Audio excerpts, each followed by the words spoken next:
What's up, guys? Roy here, and you are listening to the Balanced Male podcast series. In this episode today, I'm going to talk about stopping, pausing, resting, the power of it, how it has saved me in conversations, saved me in my relationships, saved me in work, saved me in my journey physically, and just the power of it. And it's something that I'm seeing as so simple in life, but incredibly hard to keep in practice for me. And something that I'm seeing hard societally, if that's a word, because I think that our society is really good at not stopping, keeping the machine moving, pausing to catch our breaths, go, go, go, go, go, go. And I don't know why this is something that is so tough. Like, why can't we stop? Why can't we pause? Why is it so hard?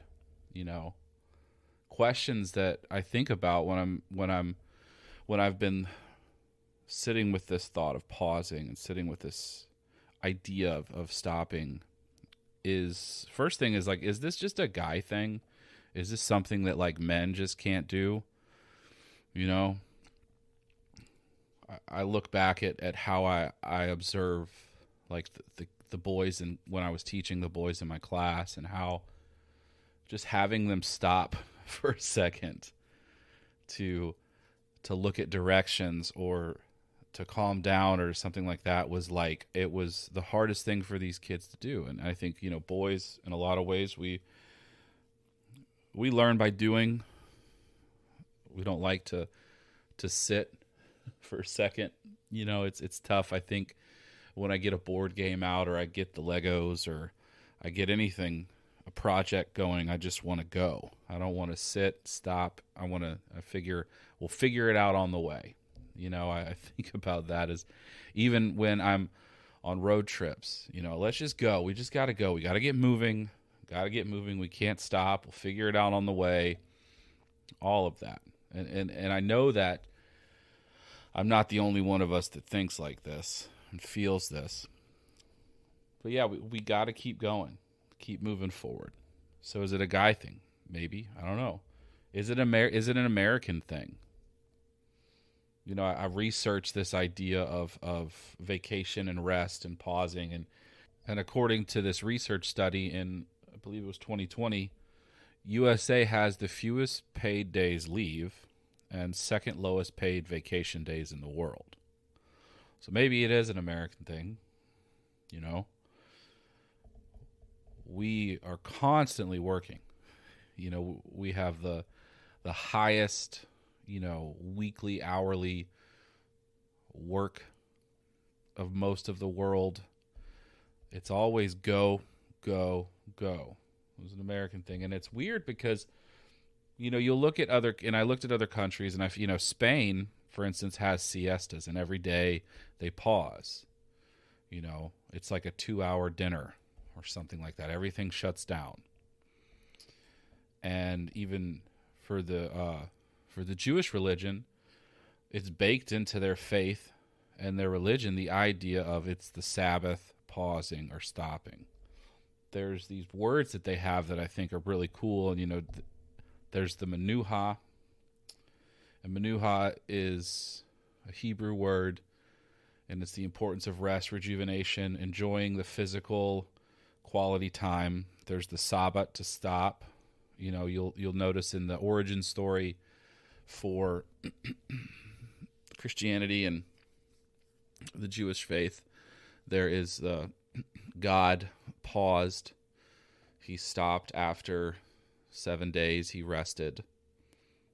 And then there's the nuach, and that means to rest again. And I beg for forgiveness for if I'm mispronouncing these words. But you can see that this idea of rest, pausing, rejuvenation, All of it is important. It's foundational to these people. So maybe it is American. Maybe it's all of it. I don't know. But we can't stop. We won't stop. I mean, it's even hard for me to stop as I'm recording this episode. And I'll let you guys know I've stopped 5 times to get going. But I it's like this idea of once you get going, you can't stop. But personally, for me, it's been something that through therapy and just observations it is like the single hardest thing that I can do in my life is to pause, to rest, any of that. I don't want to ever stop. My thoughts that come up are like, I can't stop. To stop is to die. If you're not growing, you're dying. And that came from the church mindset and the church system that I was in of like always needing to be doing something in time or in space, the space and time. And what I mean by that is like daily. You're always having to do something. Either it's reading the Bible, studying a book, going somewhere, doing something. You just couldn't stop because things had to be moving. You had to move the movement. This movement of saving the world. And so that sort of translated itself into this idea of like, I've got to go. Go, go, go, go, go. And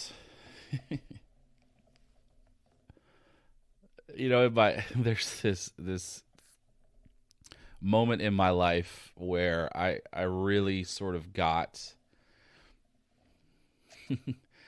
I sort of got the sort of signpost that said you really need to deal with this. It's when I I lost my damn mind at a deli counter in Whole Foods. And to sort of give you guys an idea of why, how, all of that, grocery stores stress me out.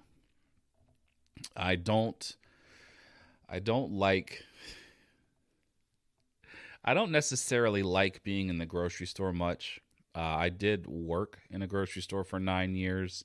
Maybe that's what that's a part of it. But when I'm in a grocery store, I feel like I immediately feel like I've got to get in and I've got to get out. And there's all these people walking around. I feel like I'm always bumping into people or something, and there's no space and time to think. And so that's sort of what starts to stress me out in a grocery store. And so it comes up. It does come up a lot sort of at checkout. I have this way of wanting to put things on the counter for the cashier to scan so it can be bagged a certain way. And then you feel like, do you guys ever feel this way of you're just like claustrophobic when you're in the checkout line because there's people on one side of you, the other side of you, the cashier's trying to get you out. There's people that are waiting and they're just trying to get out. It's just, it drives me crazy. But I was at this deli counter this one time, this was a couple years ago, and we were trying to get stuff for my lunches for the week. And I used to love to go to Whole Foods for lunches because they have these pre-made sort of dinners where you can buy like a protein and 2 sides. And I used to get those, and they'd be in these nice little plastic containers that I could just get. And they were easy, get home, portion it out for the week, and I'd be good. But sometimes when you go, they just haven't had a time to catch up to people who've bought them all, like me, who love it. And if they don't, then you have to go to the deli counter where they have a lot of the pre-made things. They're just not sort of packaged already. And it's just it's not as easy because you have to think about how do you want a pound or 2 pounds of chicken or like half a pound of mashed potatoes? And it just starts to like, it's Instead of being able to go and just grab and go, you're having to think. And so me being in my head of wanting to get out of the grocery store, me being in my head of trying to figure out what I need, you know, it just starts to ramp up my brain. And so this one day I had to do that. I'm at the deli counter. And so the lady at the deli counter, not in a good mood, so she's not dealing with me in a good way, or a way that was super helpful, you know. And then my wife is asking me questions about what I need, what I got to go. And so I don't know. It all sort of started building up in me and building up in me and building up in me and building up with me. And I lost it. I lost it in the grocery store. Just snapped at my wife. I snapped at the deli lady, and we just had to walk away. I had to go sit in the car. And so all of this, and as I was able to kind of like sit and look back and observe this, because that week, oh yeah, I definitely talked about it in therapy, about how I lost my damn mind in the Whole Foods. And we were able to extrapolate this idea of like me needing space and time. And so that's where this idea of like, the idea of pausing started, because my therapist was like, well, what if why didn't you just stop for a second? And I was like, oh yeah, why couldn't I stop? And for me, pausing is challenging if I feel like there's no space and time. If there's no space to think or no time to think, I freak out. And then when I freak out, that's where the damage comes in.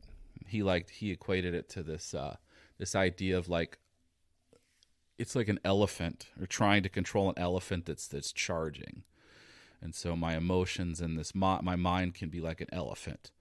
And in these moments when I haven't paused and I haven't stopped, this elephant just ramps up and starts charging. And to try to stop the elephant charging is damn near impossible. And so that's when I've been kind of like working on this really idea of just needing to incorporate pausing in my life. And what was really cool about all of this is as I'm sort of being able to extrapolate the idea that I need to be pausing more, I had gotten this job at a Quaker school.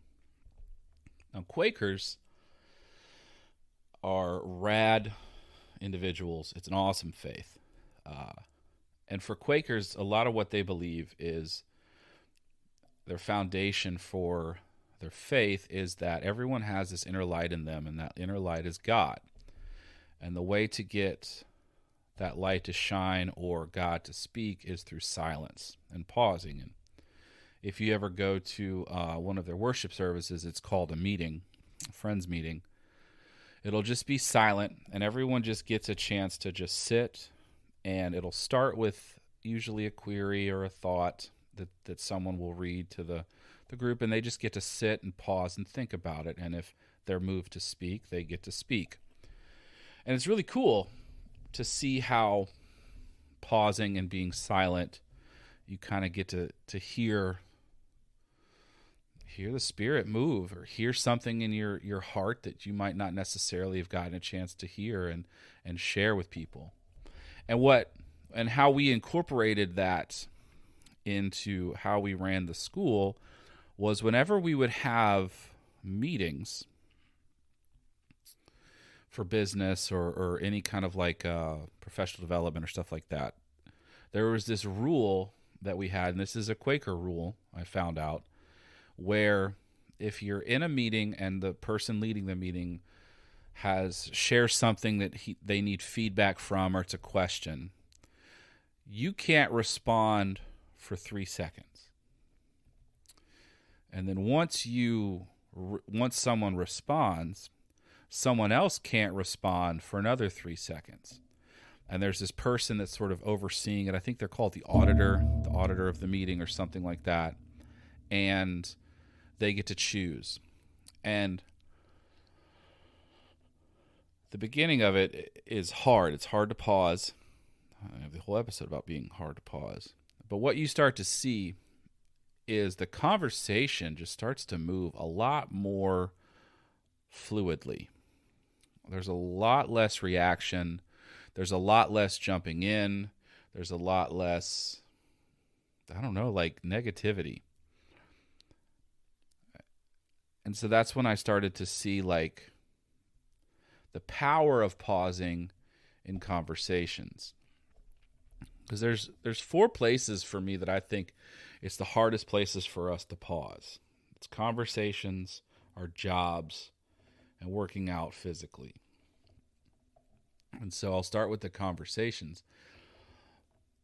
And so when we're pausing in these conversations, what tends to happen is we're not reacting.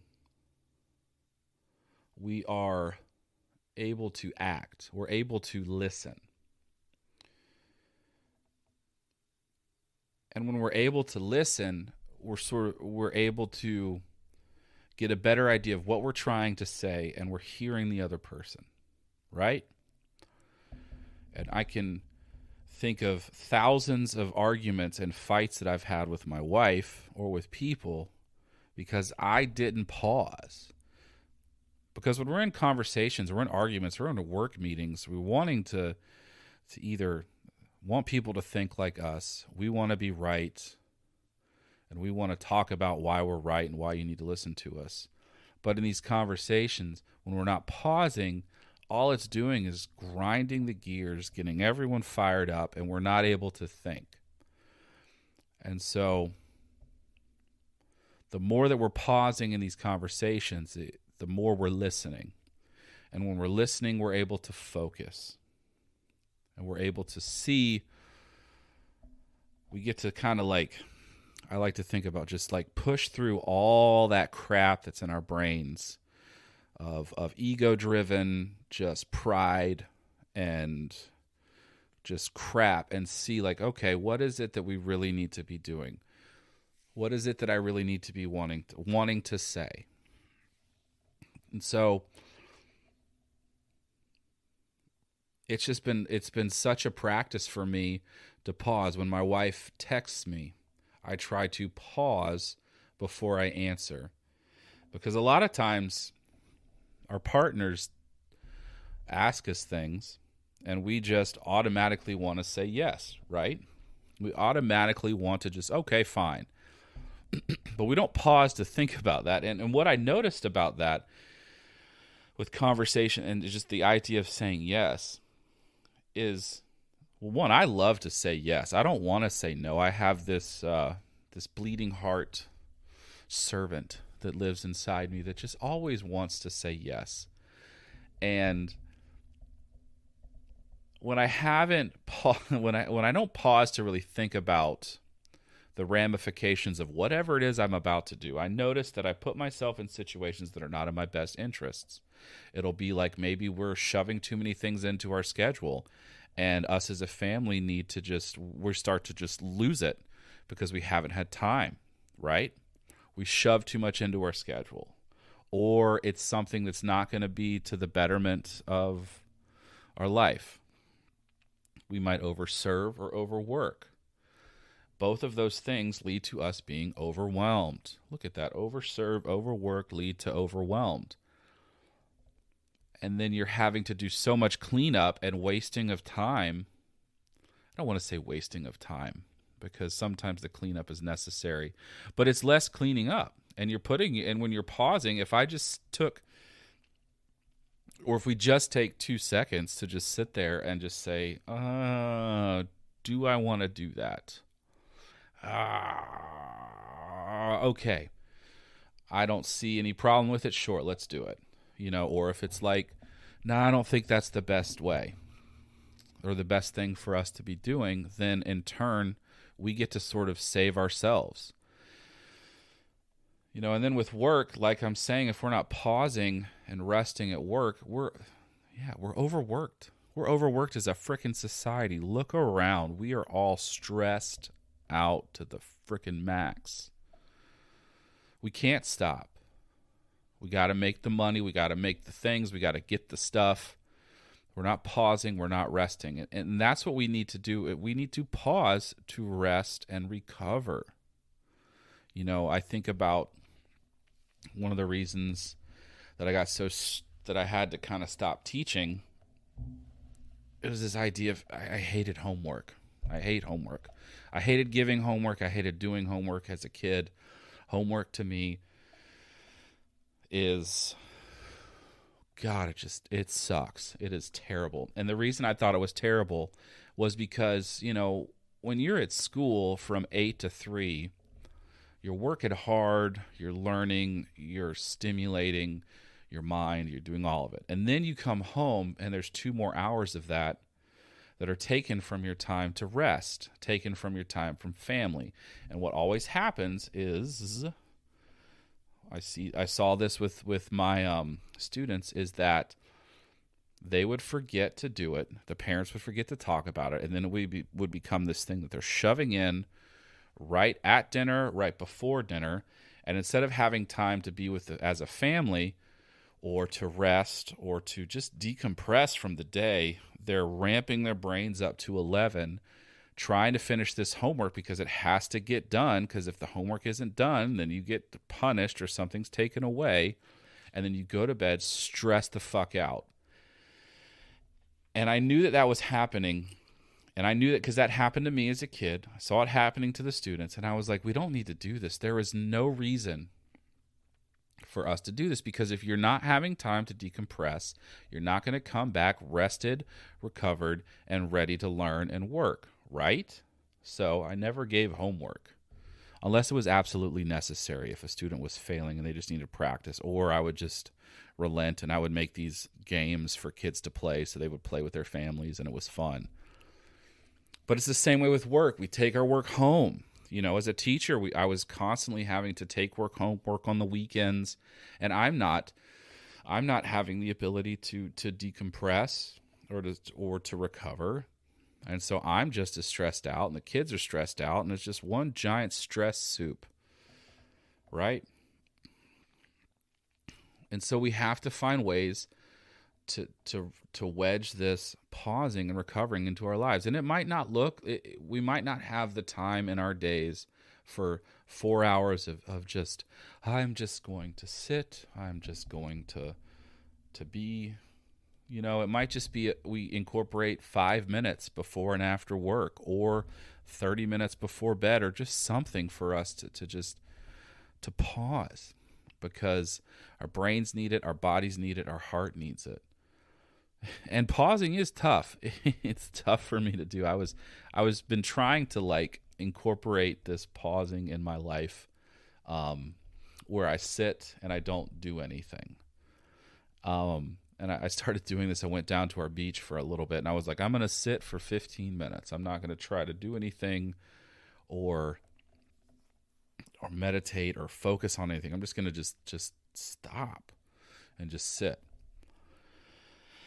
And as I was sitting there, I noticed about 5 minutes in that I was mindlessly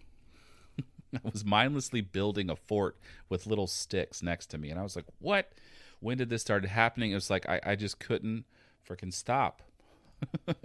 It was the most challenging thing for me to do. And I've continued working on it, and it's gotten better. And if there's one thing I think I'd like to share as a takeaway is, try to incorporate 10, 15 minutes of just doing nothing. No music, no phone. Don't even let your mind wander. Let your mind sort of go wherever it needs to go, but just sitting and pausing. Because it's allowed space for me to think. It's allowed that time to rest and recover. I think one other reason for work is you kind of got to celebrate your week. That's why Friday happy hours are the best, right?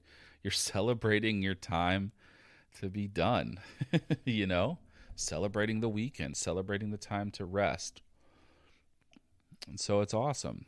I think with working out and physically, it's really hard to pause. It's really hard to take those rest days, those recovers, the stretching, because, for me, I think the pausing and working out is tough is because I started later in life and I don't feel like I have as much time as a 20-year-old, and so I find myself not wanting to have rest days or not being able to rest at all because I got to get it. I got to get it now, and what always happens when we are not resting, working out, is our body gets overworked, and what ends up happening is injuries. And then that forces us to pause, and instead of enjoying a pause and being able to enjoy the fact that I worked out for 4 days this week and I feel great, you're like, man,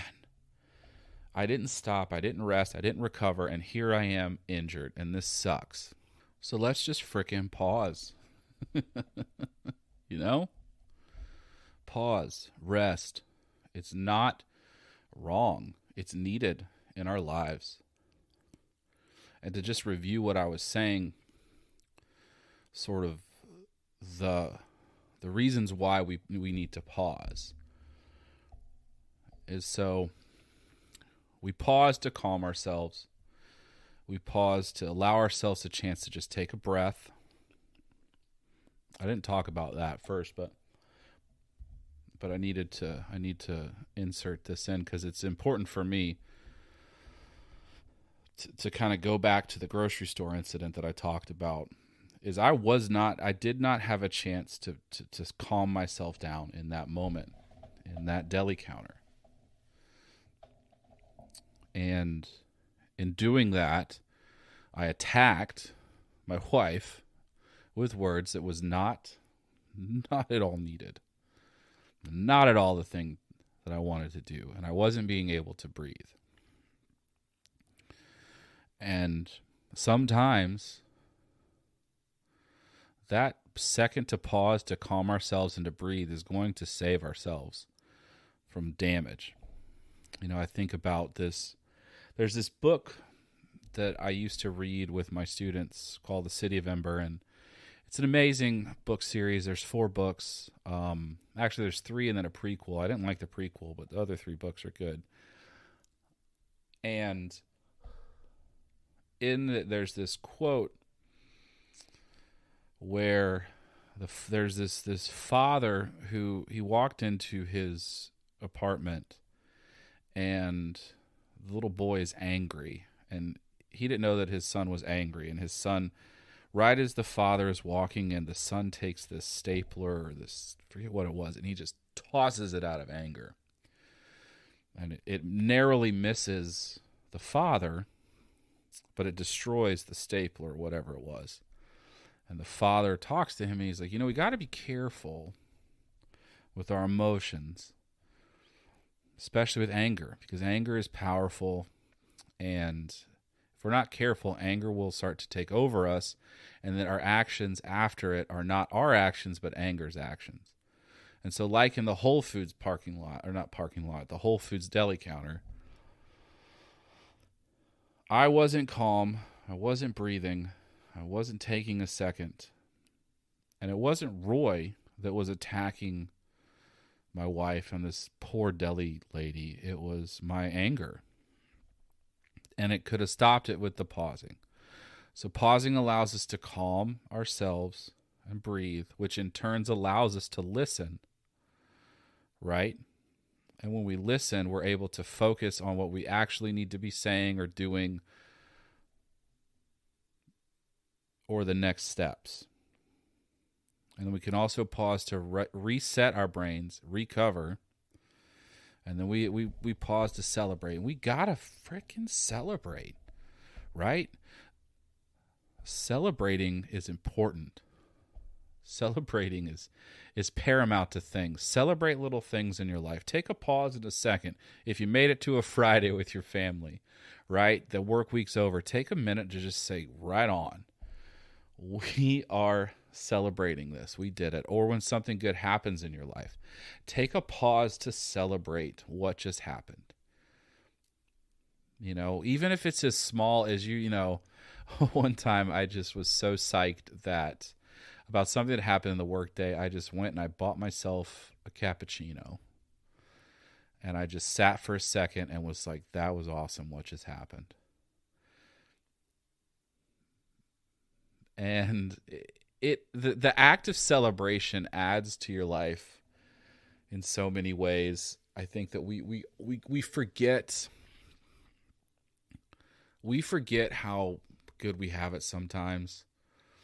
We forget what we have, and pausing to celebrate, pausing to say you're grateful, pausing to just be in the space of love for what you have around you, man, is important. And I know it's hard to see it. I struggle with that. I struggle seeing it, especially when things aren't going the way I am, or I feel like I'm not doing my best or being my best, or there's a lot happening or a lot of bills that needing to be paid. But I find that when I pause to celebrate and pause to see what I have, I find out that I have more than I thought. Have more, maybe financially. I have more space. I have more time. And it just calms me down on such a deep level that I'm able to just be myself and not the freaking elephant, the elephant of anger. So I hope, as I'm wrapping this up, that we all can find ways to pause in our life. Pause to focus, pause to calm, pause to listen, pause to reset, recover, and lastly, pause to celebrate. And the last thing I want to leave you with is the quote, because I had this quote up in my classroom. It's from Ferris Bueller's Day Off, where he says, life moves pretty fast. If you don't stop to look around once in a while, you could miss it. So I hope that we don't miss anything. All right. So until next time, guys, remember, I'm just the channel. I ain't the source. You guys be excellent to each other. And take a frickin' pause in your life, all right? Okay. Peace.